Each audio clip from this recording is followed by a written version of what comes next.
सुप्रभात। कानून से हक तक, कागजी अधिकारों की जमीनी चुनौतियां, यह हमारी आज की चर्चा का विषय। कानून से हक तक, कागजी अधिकारों की जमीनी चुनौतियां। दृष्टिकोण महिलाओं की आर्थिक स्वतंत्रता की नींव। तो संपत्ति का अधिकार किसी भी व्यक्ति की आर्थिक स्वतंत्रता, सामाजिक सुरक्षा और सम्मानजनक जीवन का आधार होता है। संपत्ति पर अधिकार केवल आर्थिक संसाधनों तक पहुंच का प्रश्न नहीं, बल्कि शक्ति, प्रतिष्ठा और निर्णय क्षमता से भी जुड़ा हुआ है। तो जब महिलाओं के नाम पर भूमि और संपत्ति दर्ज होती है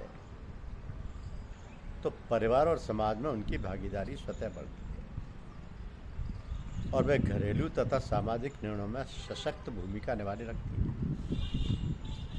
इससे न केवल लैंगिक समानता को बल मिलता है, बल्कि बालिका शिक्षा, स्वास्थ्य और परिवार कल्याण जैसे सूचकों में भी सकारात्मक परिवर्तन दिखाई देता है।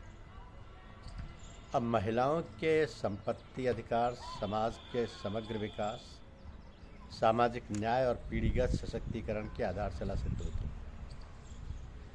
हिंदू उत्तराधिकार संशोधन अधिनियम 2005 महिला सशक्तिकरण की दिशा में एक महत्वपूर्ण प्रयास है, जिसके अंतर्गत पुत्री को पुत्र के समान पैतृक संपत्ति में सह उत्तराधिकारी का अधिकार मिला और यह निर्धारित किया गया कि स्त्रीधन महिला की पूर्ण व्यक्तिगत संपत्ति माना जाएगा और वह जैसे चाहे उसका उपयोग कर सकती है। तो घरेलू हिंसा से संरक्षण अधिनियम 2005 के अंतर्गत भी विवाहित व विवाहित जैसे संबंधों में रहने वाली महिलाओं को वैवाहिक घर में निवास का अधिकार है। विनीता शर्मा बनाम राकेश शर्मा के मामले 2020 के बाद सर्वोच्च न्यायालय ने यह निर्धारित किया कि पुत्री को जन्म से ही सह उत्तराधिकारी माना जाए, चाहे 2005 के संशोधन से पूर्व पिता की मृत्यु हो गई। तो विधिक अधिकारों ने निस्संदेह ही समाज में सामाजिक न्याय स्थापित करने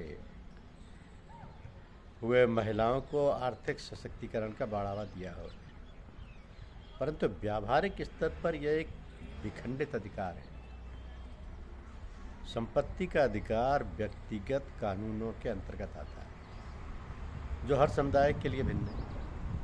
सभी धर्मों के अलग कानून और प्रक्रियाएं हैं, जिन्हें एक सूत्र में पिरोया नहीं जा सकता। जिन महिलाओं पर यह अधिनियम लागू होता है वो पितृसत्तात्मक परंपराओं और पारिवारिक दबावों के कारण इस अधिकार का उपयोग नहीं कर पाती। यदि महिलाएं अपने अधिकार के प्रवर्तन के निर्णय ले भी लें तो उन्हें लंबी न्यायिक प्रक्रिया व सामाजिक दबाव का सामना करना पड़ता है।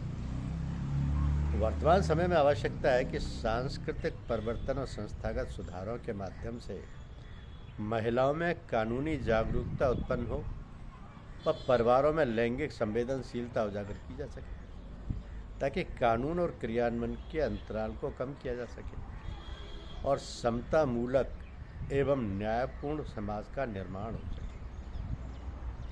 महिलाओं की आर्थिक आत्मनिर्भरता भारत के समावेशी विकास व विकसित भारत 2047 के लक्ष्य की दिशा में आवश्यक प्रयास है, जो भारत को प्रगति के मार्ग पर अग्रसर करेगा। धन्यवाद।